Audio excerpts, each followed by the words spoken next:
Hey everyone. Um, Gonna go through some of the questions on the exam through review sheet today. I'm just gonna pick some of the ones, I don't know, the ones that I feel like doing right now, I guess, or the ones that I feel like might need more explanation.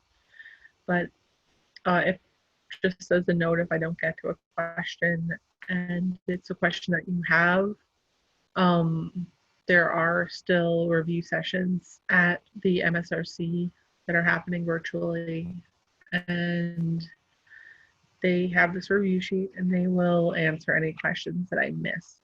Okay. So let's start with question number 1. Rank the following 0.1 molar solutions in order of increasing conductivity in water. Okay, so increasing conductivity.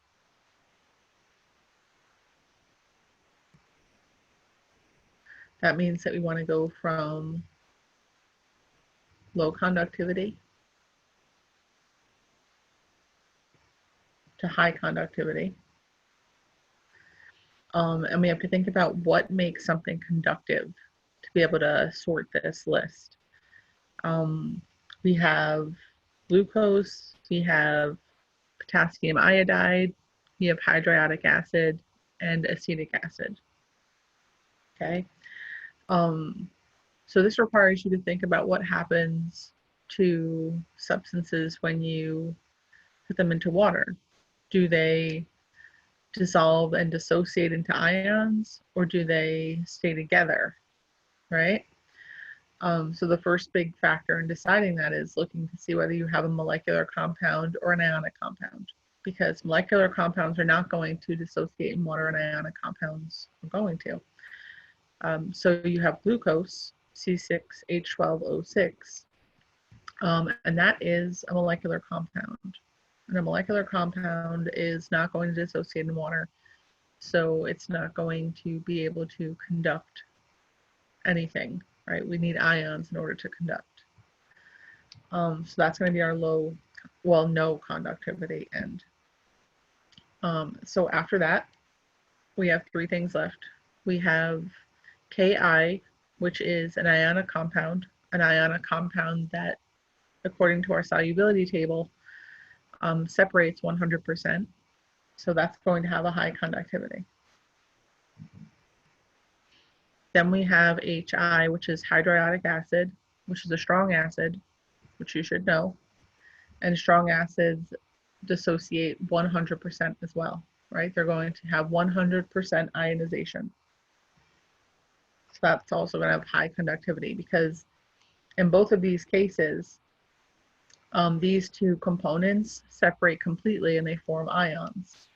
Ki separates into K plus and I minus. Hi separates into H plus and I minus, right? There's complete separation there. When we have, we have one more example here, which is acetic acid. Okay, and what happens when acetic acid goes into water? Okay, this is not a strong acid, it's a weak acid. And in water, it's going to partially dissociate into ions, but a component of it's also going to stay in its molecular form. Okay, so that's not 100% ionization. So it's not going to be as conductive as the strong acid and as the ionic compound. Okay, so if we were going to order these, we would want to have glucose on the low end, and then acetic acid in the middle. And then we probably want to have Ki, like these 2 things, we can list them together because they're both going to completely dissociate or completely ionize in solution. Okay, so this would be our list.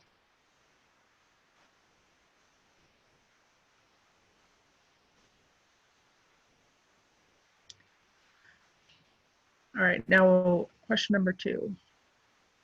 Which element has the highest oxidation number in the following groups of substances? So we have K, MnO4, H2SO4, would have spelled it anyway. NaH, CO3,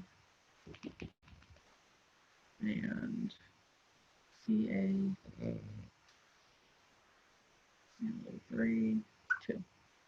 Okay, move the H2SO4 over.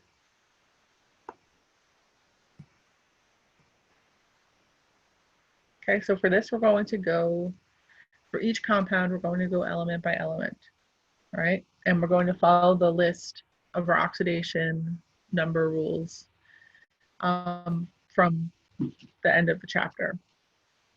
So in our first substance here, potassium permanganate, the first thing that's on our list that we can assign an oxidation state to is potassium, because it's a group 1 metal. So that's going to have an oxidation state of +1. The next thing on our list that has a rule is oxygen. Each oxygen is going to have a -2 oxidation state. That means that because there are 4 oxygens, the total oxygen contribution in terms of oxidation is going to be -8. Now, potassium permanganate is a neutral compound. So when we add up the oxidation states of the potassium, the manganese, and the oxygen, it has to equal 0. So if oxygen is contributing -8 to the oxidation and potassium is contributing +1, that means in order to zero out our oxidation, manganese will have to be a +7. Okay, and you can always set this up as like an algebra question for yourself if you would like to, because you can think about it like this: potassium plus manganese plus 4 times the oxidation state of oxygen has to equal 0. So if I know that this is +1, this is x, because that's going to be the one we don't know. That's 4 times -2. That has to equal 0. Okay? So if I combine my number terms, -7 equals 0. Or x equals +7. And there's your +7 for the manganese.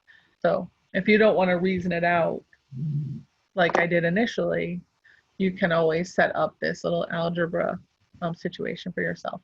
Okay. Let's head over here to the sulfuric acid. We'll start with the hydrogen. Each hydrogen is going to be a +1. That's the first thing on our list that has a rule. The next thing that has a rule is the oxygen with a -2. So 2 times +1 plus sulfur plus 4 times -2 is going to equal 0, because again, we have a neutral compound here. So that's -8, that's +2. So S minus 6 equals 0. So sulfur is going to have an oxidation state of +6. Okay.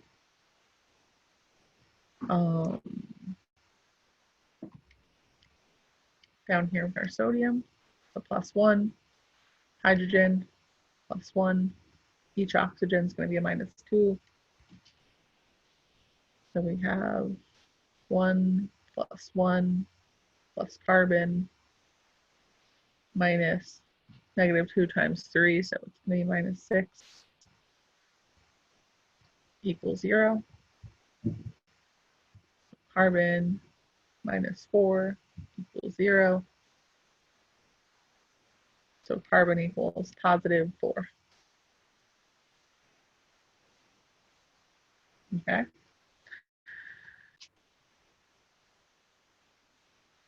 Now we're going to work on this guy here. Each calcium, that's a +2, right? That's the first thing on our list of rules.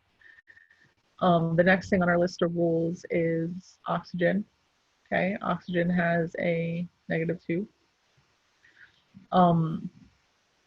And this is, I told you guys in our lecture video, there's some variation on how you can work with polyatomic ions. But we can, again, we can set it up like an algebra problem. So I think that's how we're going to work through it right now. We know that there are 3 times 2, there's 6 oxygens here. So I think we'll work under that assumption. So if we have 2 from the calcium, and then we can say 2 times whatever the oxidation state of chlorine is, because there's 2 of them, plus 6 times the oxidation state of oxygen, that's going to equal 0. Okay, so 2 plus 2x minus 12 equals 0. 2x minus 10 equals 0. Get in another room. 2x equals 10. X equals 5, and that equals the oxidation state of the chlorine. Okay. Now that all the work is done, now you can actually answer the question, right? Because now we're going to go back through and we're going to pick out what has the highest oxidation state in the following group of compounds, which element has the highest oxidation. And we see that it's the manganese here. Okay. That has a +7.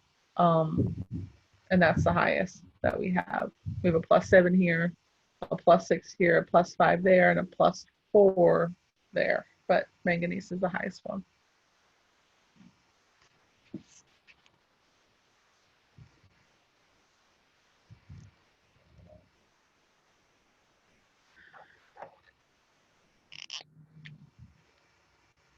All right, determine the following for sucrose for number 3. And the molar mass is 342 grams per mole. That'll be our reference point. So we want to know for part A, how many moles of sucrose are in exactly 200 milliliters of, write this down, of 0.1 molar. Of 0.1 molar sucrose. Okay, so big thing that you got to remember, okay, when you're given a molarity and when you're given a volume, that is the same thing as being given a mole value, because molarity times volume in liters equals moles. Okay, so my molarity is 0.100 molar. And remember that the molarity term is equivalent to moles over liters. Okay, so when I take 0.100 molar and I multiply it by 0.200 liters, my units I cancel out. And then I'm left with my mole value.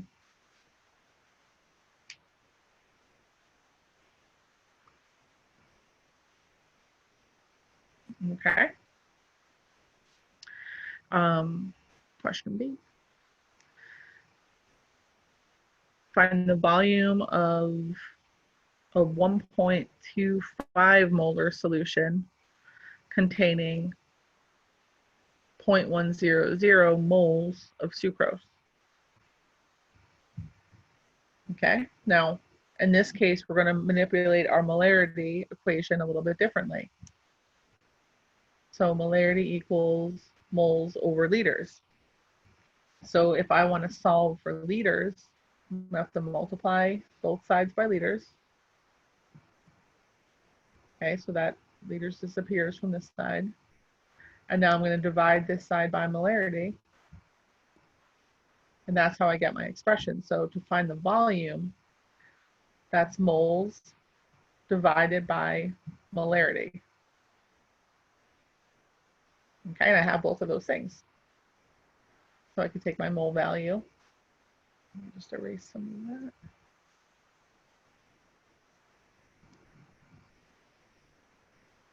and I can divide it by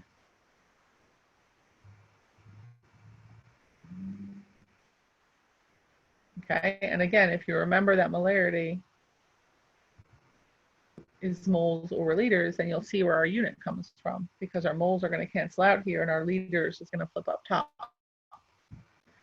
So we end up with 0.0800 liters or 80 milliliters.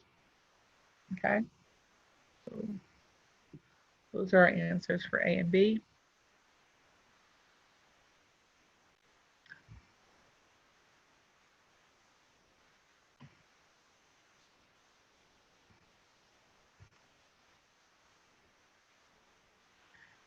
Okay. C, the molarity of a solution containing 10 grams of sucrose in exactly 500 milliliters. Okay, so we're going to take both of these values as exact values because we didn't include any decimal places or anything. So just significant figure wise, so we're not dealing with ambiguous numbers. So we'll assume that these are both exact values. And we have to find the molarity of the solution. Okay, so molarity equals moles divided by liters. So first thing we have to do is find these values. So I'm going to get my mole value from this gram value. So I have 10 grams of sucrose, and I was given the molar mass up top.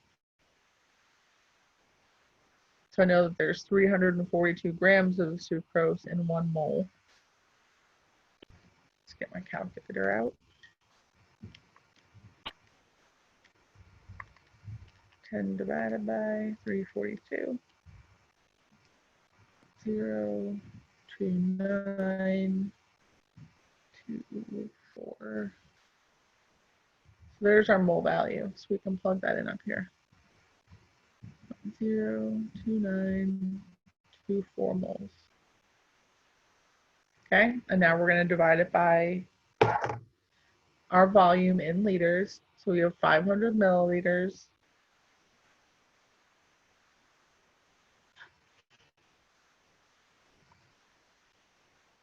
We have 1,000 milliliters in every liter.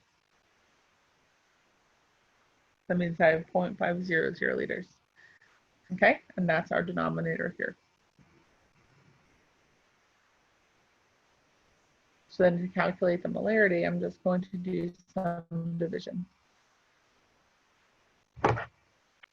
0.02924 divided by 0.5. And I get a molarity of 0.0585. Oops.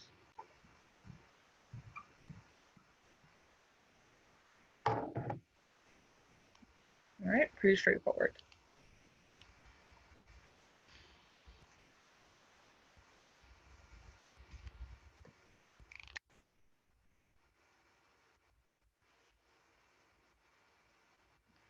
All right, let's look at question number 4. Answer the following questions about a 1.50 molar HCl solution. So, question A, what is the new molarity if exactly 200 milliliters is diluted to 1,000 milliliters? Okay, so this is a dilution question. So right away you should have like your spidey senses going off when you hear the word dilution. And you want to use your MC, BC,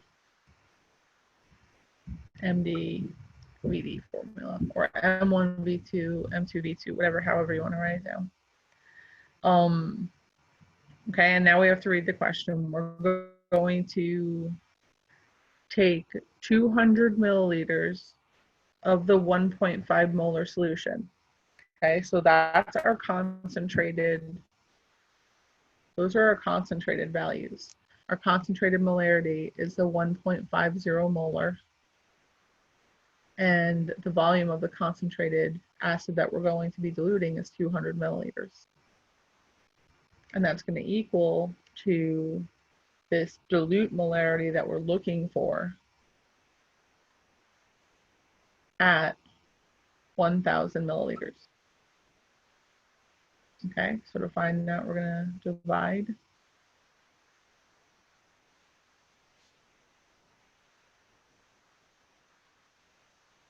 Okay, and you see that our units of milliliters cancel out, and we're going to be left with the unit of molarity there.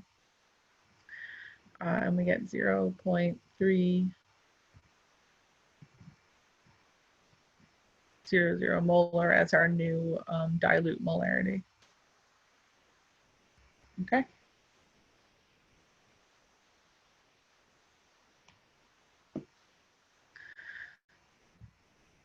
Okay, now question B. How many mils of the solution must be diluted to exactly 500 milliliters to form a 0.1 molar HCl solution? Okay, so in this case, we want to know, we're going to start with our formula here.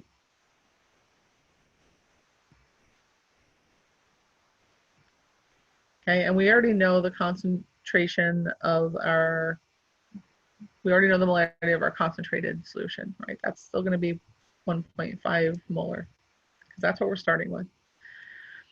So now we want our final volume, or our dilute volume, to be 500 milliliters, and we want our dilute concentration to be 0.1 molar.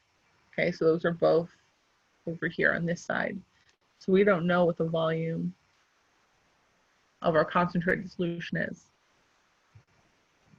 We do know that we want to get to 0.1 molar, and we know that we want to have a final volume of 500 milliliters. Okay, so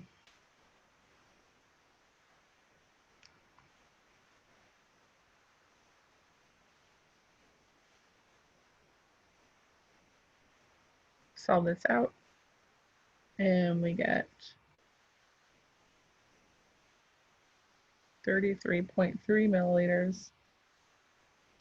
And what this means is that we would take 33.3 milliliters of 1.5 molar hydrochloric acid, and if we diluted it with water to a total volume of 500 milliliters, our new concentration would be 0.1 molar.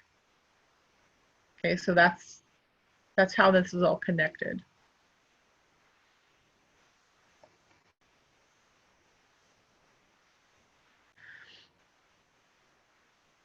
All right, question C. How many moles of HCl are present in a diluted solution if exactly 100 milliliters of the original solution are diluted to 2 liters?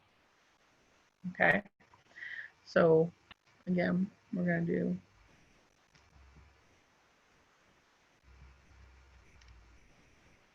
so we have our 1.50 molar.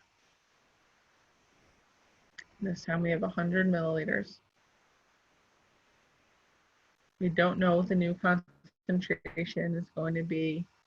Now, our final volume here that we're diluting to is 2 liters, but my initial volume was in milliliters, so I'm going to rewrite this value in terms of milliliters so that my units are the same.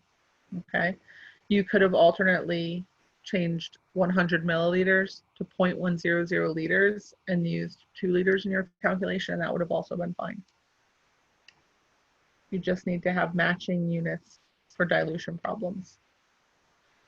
Okay.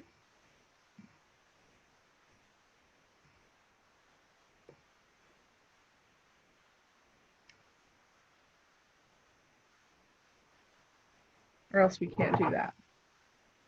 Turn on this other light. So let me plug this into my calculator.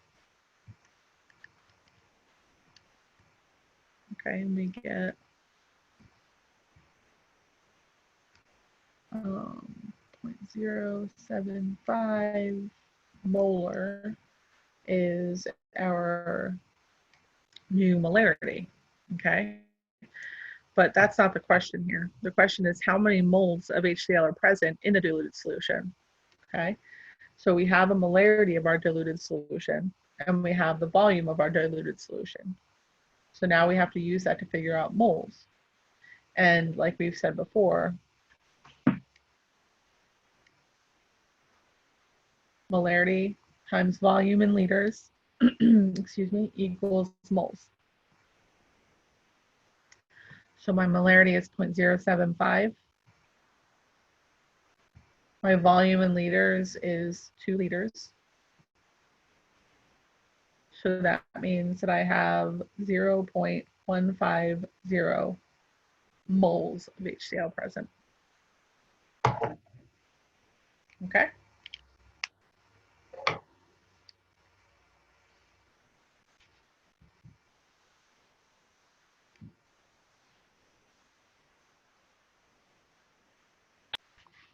All right. Get ahead a little bit.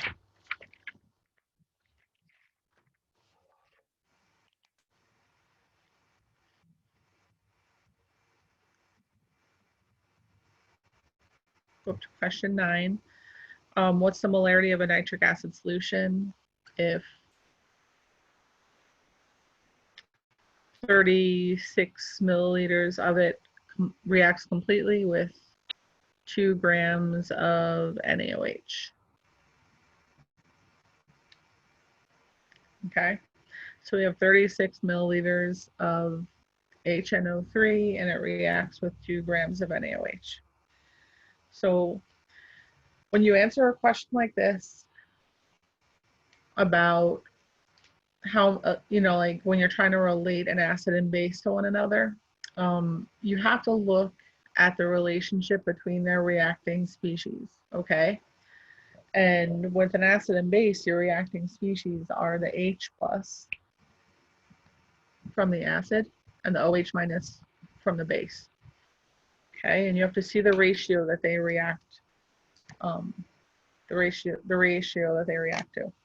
So in this case, we have 1 H plus for every 1 OH minus. So if we were going to write an equation that represents what's happening here, it would look like this.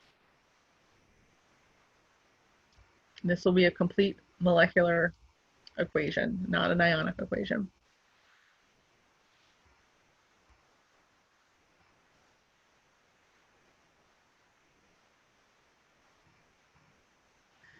Okay, so when we look at this, we see that everything is balanced. So that means that we have a 1-to-1 ratio between the nitric acid and the sodium hydroxide. And that's good because that means that if we can figure out how many moles of sodium hydroxide are in 2 grams, then we know exactly how many moles of HNO3 were present because they're in a 1-to-1 ratio, so they would equal one another. So my first question is going to be, how many moles of NaOH are in 2 grams of NaOH? Okay, so for that, I'm going to need to consult my periodic table.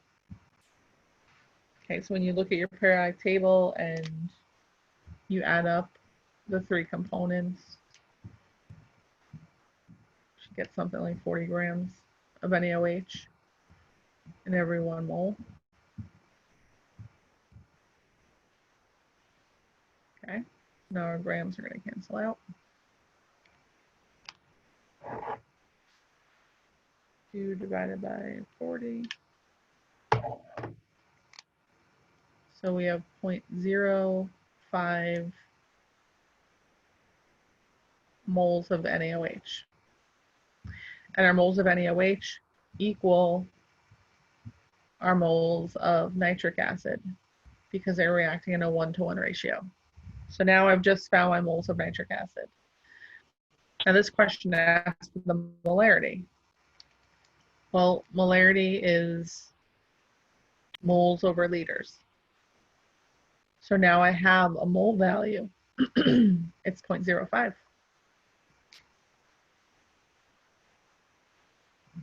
Okay, then I have a volume value from up top, 36 milliliters.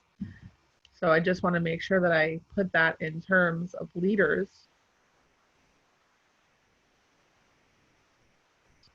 And now I can use it in my molarity expression.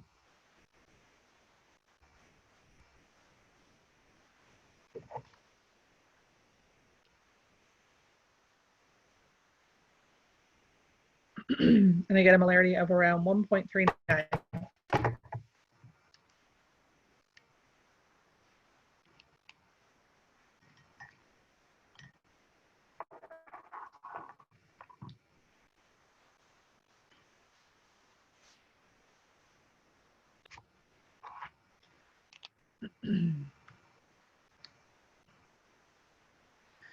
All right, in our next question now, we're looking at a titration between H3PO4 and NaOH. Okay, and it says specifically here, assume all three hydrogens in phosphoric acid react with NaOH. They're giving you a big hint there. They're telling you to focus in on these three hydrogens that are present. Okay, because in solution, what's going to happen here is they're telling you that we're going to end up with three hydrogen ions that are interacting and then one phosphate ion. Okay, and our sodium hydroxide over here, it's going to produce one sodium ion and it's going to produce one hydroxide ion. Now, these two things are going to form water. Okay? You have to ask yourself, well, every H3PO4 produces three hydrogens. Every NaOH only produces one hydroxide. So how am I going to balance out that difference there? Well, it means that for every one H3PO4, I'm going to need three NaOHs to react with it so that I can be producing, the sodium doesn't matter that much, but so I can be producing three hydroxide ions so I keep forming water. Okay? So this is the reaction ratio here. And we have to know that ratio in order to answer this question. Okay, so with this in mind, we'll look at the rest of the question now. What's the molarity of solution if 50 milliliters of it is titrated with, so 50 milliliters of this guy with 25.68 of 0.1201 molar NaOH. Okay, so when you look at this right away, you're like, oh, well, over here, I was given the volume and I was given the molarity. And anytime that you're given the molarity and the volume, that means you've been given a mole value. Okay, so right away you can find the moles of NaOH from this information. So let's do that. 0.1201 times, I'm going to turn this into liters because when you're using molarity times volume, that volume has to be in liters. So it's 0.02568 liters. And that's going to give me my mole value.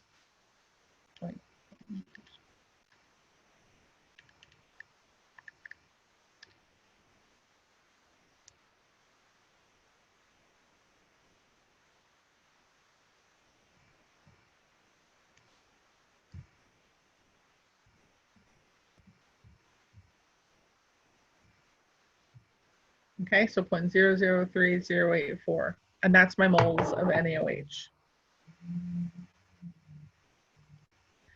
But I am looking for the molarity of the phosphoric acid.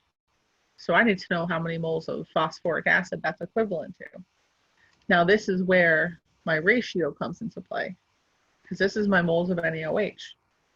Well, let me see how it relates to my moles of phosphoric acid. If moles of NaOH are up here, I'm going to put them down here, my denominator, and I'm going to put the moles of phosphoric acid up here.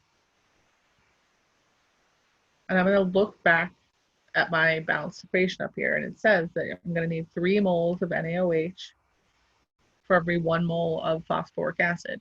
That's my reacting ratio. So I'm going to take this mole value and divide it by 3 to figure out what my moles of phosphoric acid are. I'm going to write that down here.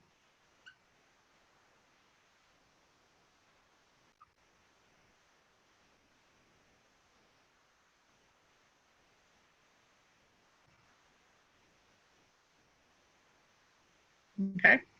Now, molarity is moles over liters. So if I want to solve for the molarity, I'm going to take this mole value and divide it by the volume I was given initially in liters. So that's 0.05000 liters. Now I have moles divided by liters. When I do this division, I'm going to be calculating the molarity.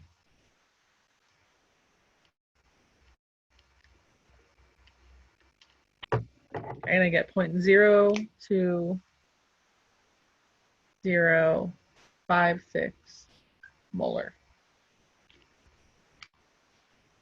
Okay.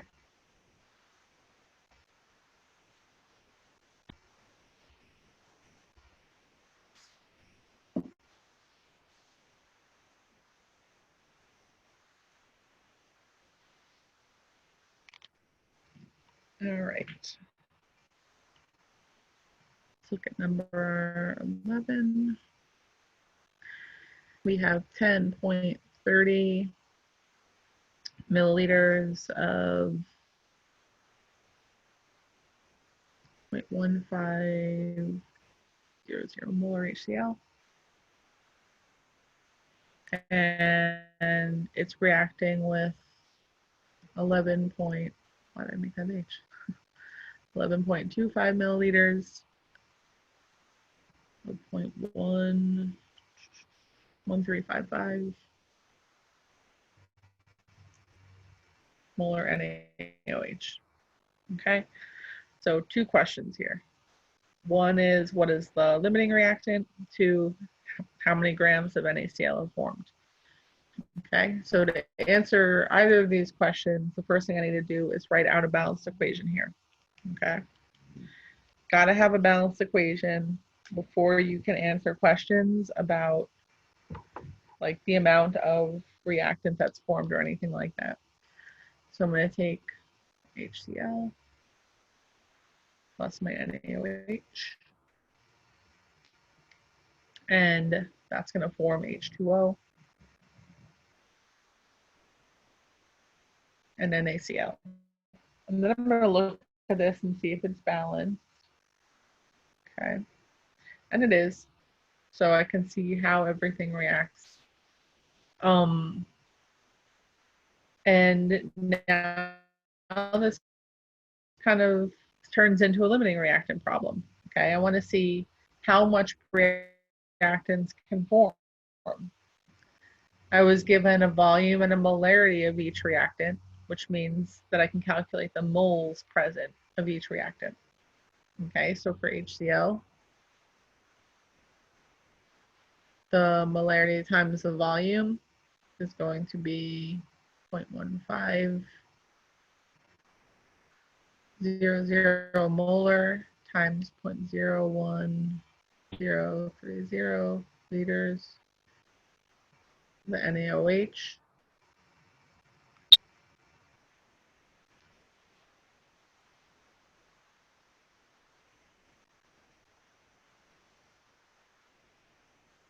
Times 1.5 liters. Okay, let's throw that into the calculator.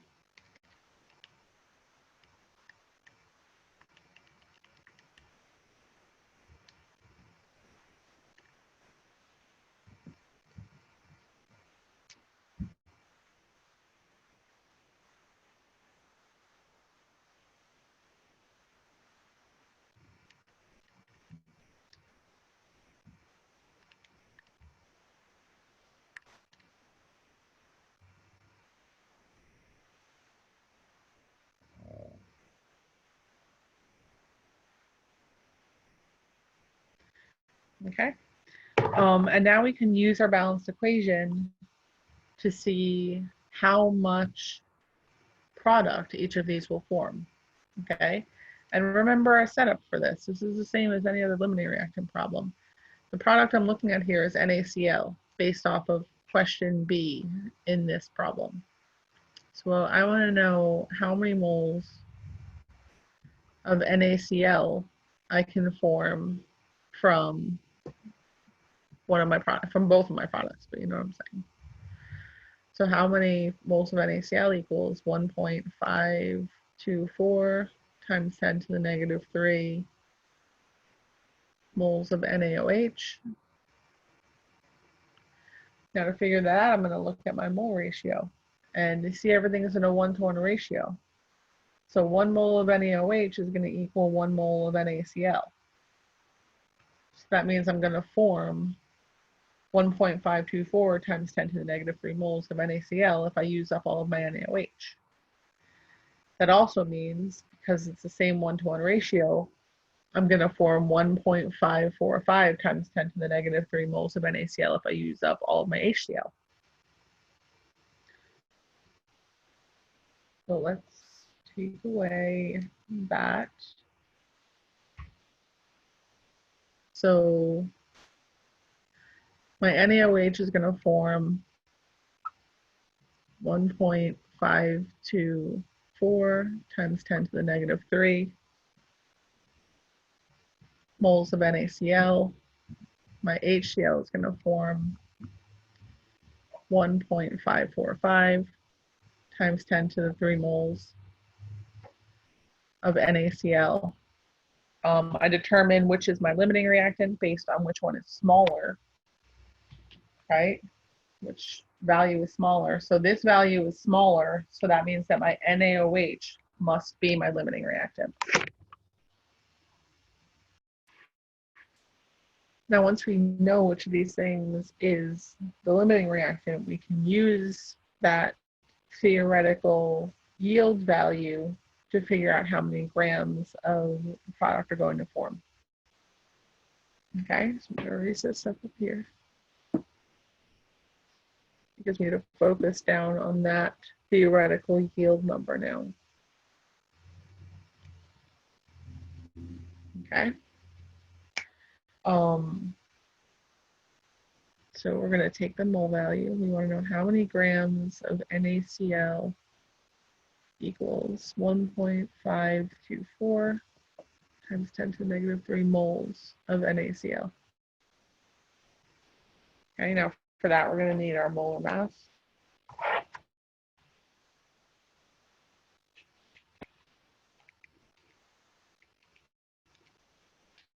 It's 58.44 grams.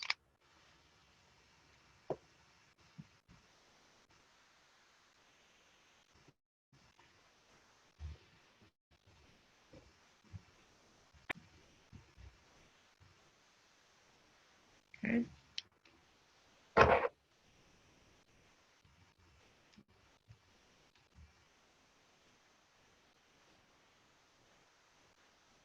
And we get a mass value of around 0.08906. That's the grams of NaCl that forms when we react these two things. So we run out of NaOH after we form this much NaCl. Okay.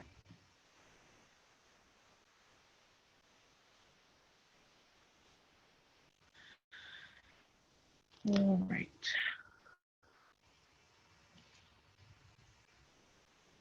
Number 12. We have a 20.05 milliliter sample of vinegar. And vinegar is going to be an aqueous solution of acetic acid. All right, so it's going to be acetic acid and water. The solution has a density of 1.061 grams per milliliter. The vinegar is titrated with KOH, 40.10 milliliters of 0.4100 molar KOH. Okay, and so we want to know what is the percentage by mass of acetic acid in the vinegar. Okay, so I like to look at a question like this and kind of work backwards. So they're asking me what the mass of acetic acid is in the vinegar. And I want to ask myself, what do I need to know to answer that question? So let's put this a little bit towards the bottom because this is like where we want to get to. So my mass percent of acetic acid would be the mass of the acetic acid divided by the mass of the vinegar times 100. Like this is how you calculate mass percent. So in order to answer that question, I need to have both of these values. I need to know what mass of acetic acid I have, and I need to know what mass of vinegar I have. All right, and I'm gonna have to do two separate calculations to figure out the answers to both of those questions. Okay, so one of them's a little quicker than the other to figure out, and that is the mass of the vinegar. Okay, I'm given the volume of the vinegar and the density of the vinegar. All right, so I want to know how many grams of vinegar are in 20.05 milliliters of vinegar. So that's the amount that I'm starting with up there. My density tells me that for every 1 milliliter, that's 1.061 grams of vinegar. Take out my calculator.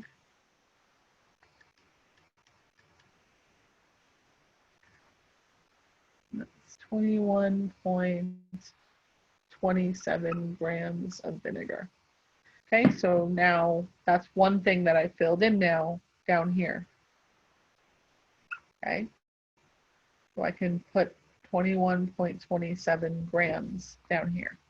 Now I need to figure out what the mass of my acetic acid is. That's my next step. And for that, I'm going to use the titration, because acetic acid, being an acid, means that it's going to react with the potassium hydroxide when I'm titrating.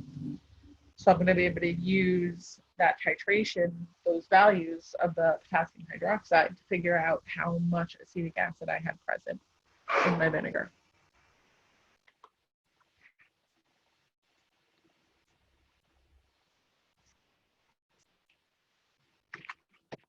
So let's focus in now on what's happening with the potassium hydroxide.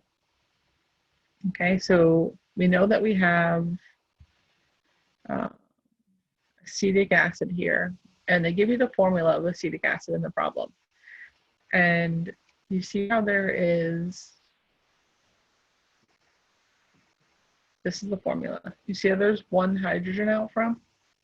That means that there is one hydrogen that's available to react with the hydroxide ion from the KOH. Okay, that's a 1-to-1 ratio. So that means if we find the moles of potassium hydroxide that were used in the titration, that's going to be equal to the moles of the acetic acid that were present in the solution, because every mole of hydroxide is going to react with a mole of acetic acid. Okay. So we have a molarity and a volume, so we can find a mole value.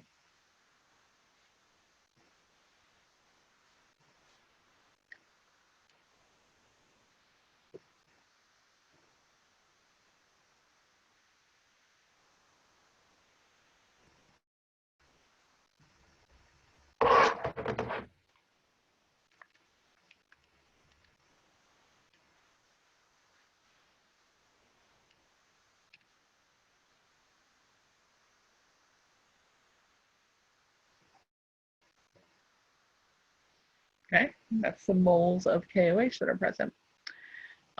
Because the moles of the KOH equal the moles of acetic acid, that's also the moles of our acetic acid that are present. So it's going to say equals moles of acetic acid. Okay. Now we need to find the mass of acetic acid, right, in order to do our mass percent calculation. So for that, we're going to take that mole value.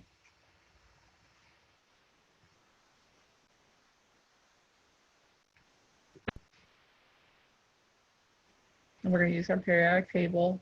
We're going to find the mass of acetic acid.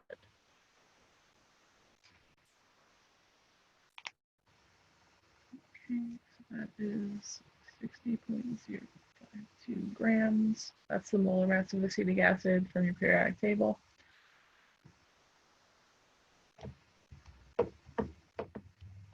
Now we're going to multiply those.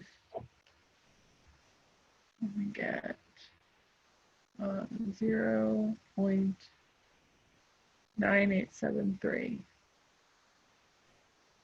grams of acetic acid.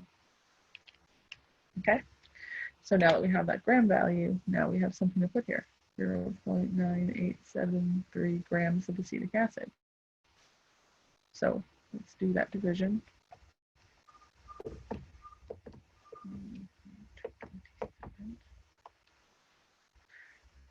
Okay, and we're going to multiply it by 100 to get our percentage.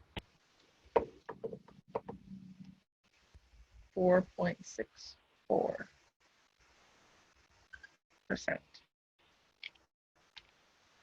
Okay. So it's a problem that seemed more complicated than it actually was. But if you use the,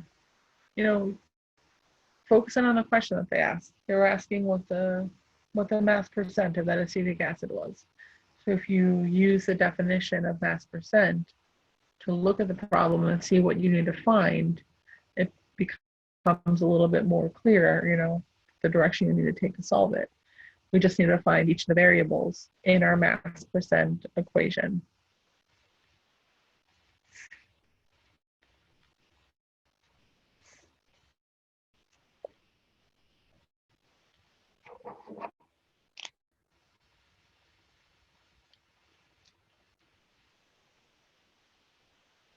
Okay, question number 13. How many potassium ions are there in 200 milliliters of 0.2 molar K2SO4 solution? So this is going to ask us to do quite a few steps, right? But our end goal here, we have to focus on are potassium ions. Okay. So what we have is 200 milliliters of 0.2 molar K2SO4. Okay, so the first thing we can do with the molarity and the volume is that we can find how many moles of K2SO4 are present.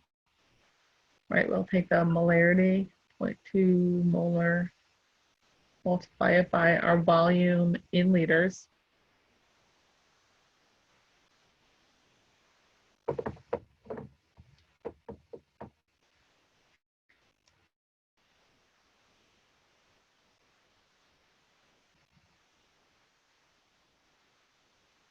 Okay, but now we have to look at K2SO4.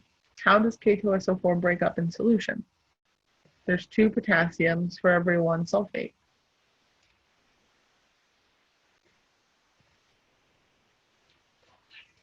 Okay, so what that means is for every 1 mole of K2SO4, I'm going to have 2 moles of K plus. Okay, which means that I'm going to have 0.08 moles of K plus. But I don't want to know how many moles of K plus I have. I want to know how many K plus ions I have.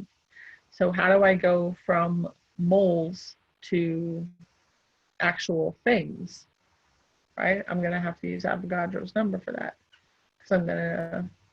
Because I know that every 1 mole of K plus is going to include 6.022 times 10 to the 23 K plus ions.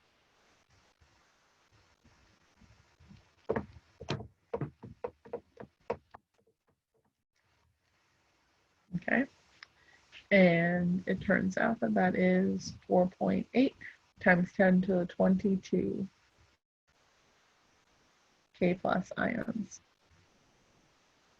All right. So hopefully that process makes sense.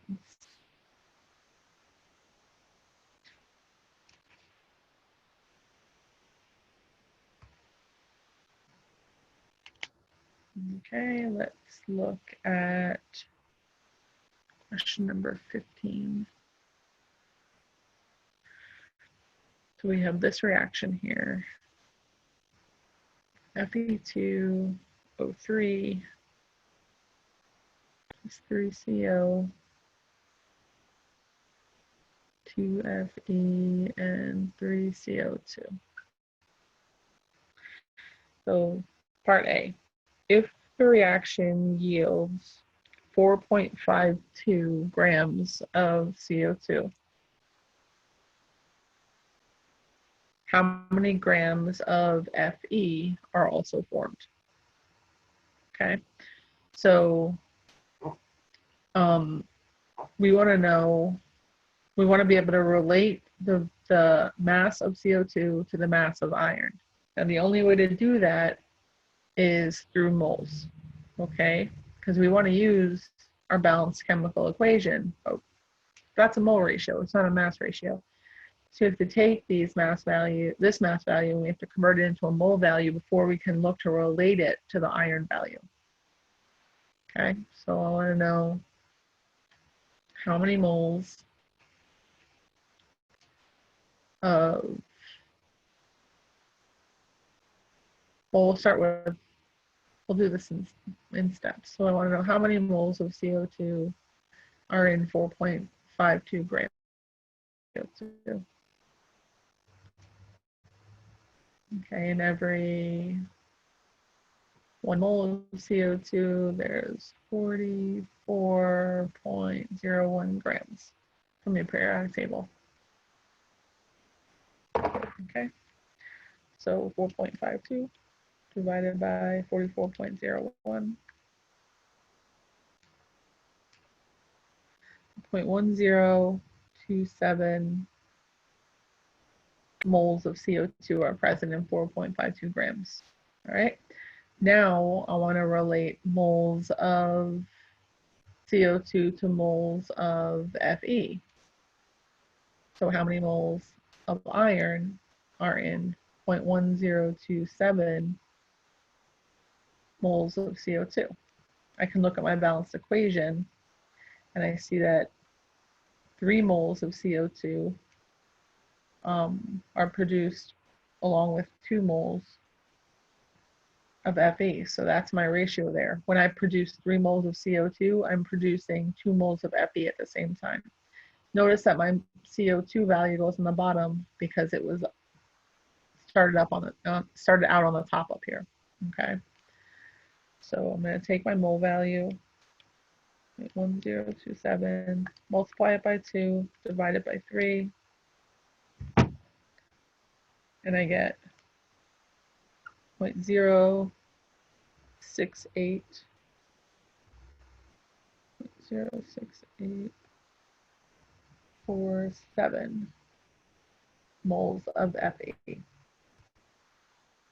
Okay, but I don't want to stop there because I want to know how many grams of Fe I'm going to form. So now I can take that value, say how many grams of iron are in 0.06847 moles of iron when every mole of iron has 55.85 grams.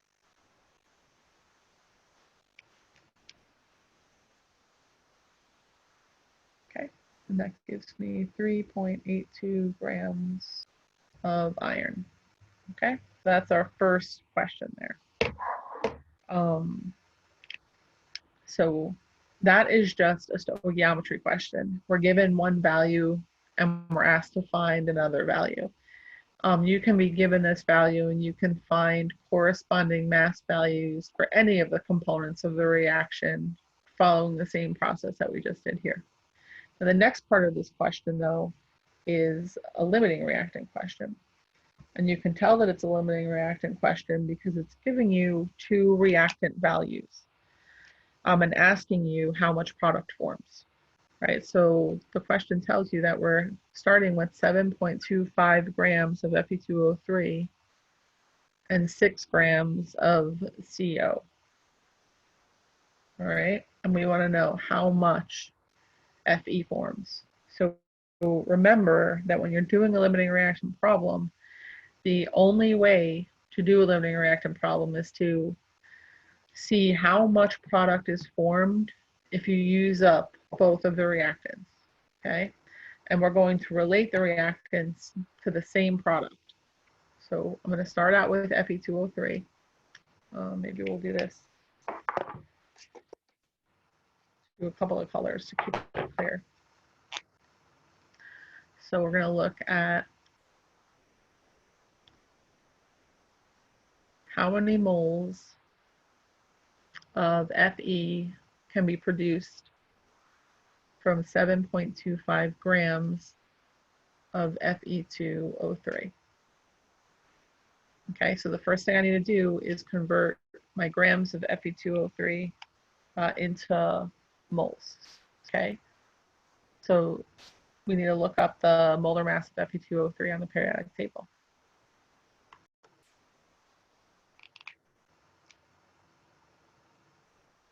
That is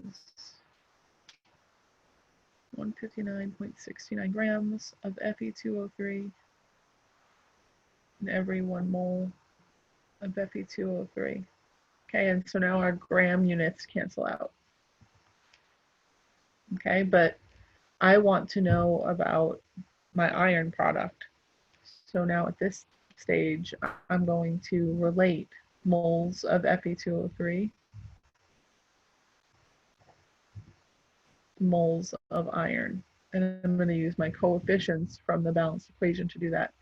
So every 1 mole of Fe2O3 produces 2 moles of iron.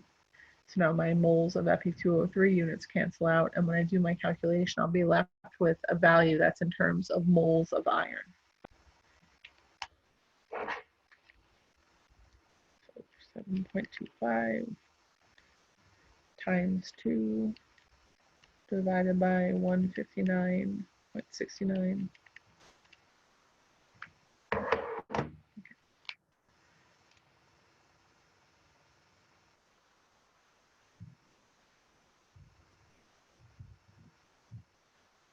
Okay, so if I use up all of my Fe2O3, I will produce 0.0908 moles of iron. So now I'm going to do the same process for the carbon monoxide.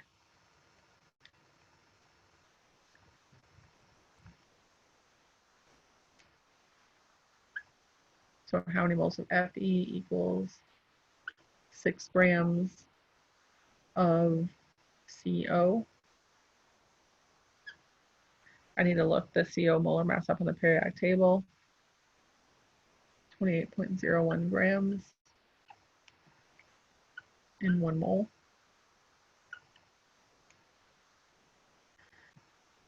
And then according to my balanced chemical equation, there are 3 moles of CO for every 2 moles of iron.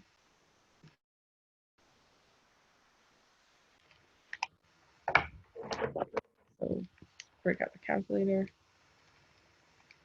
6 times 2 divided by 28.01 divided by 3. All right, so if I use up all 6 grams of my carbon monoxide, I would produce 0.1428 moles of, oh, not moles of Fe, moles of Fe. Saying one thing, writing down another. Cool. So we see that our units cancel out, and that's a good thing to double check also, so you can actually see that what we end up with. From these two calculations, now we know what the limiting reactant is, and we know what the theoretical yield is. Okay, so the smaller of the two values is the theoretical yield. This is our theoretical yield of iron. That means that Fe2O3 is our limiting reactant. Okay, that means that carbon monoxide is our excess reactant. And that means that this whole calculation we ignore now because we don't need it. And we're going to use our theoretical yield value in moles to figure out how many grams of iron we could make if we have this amount of reactant.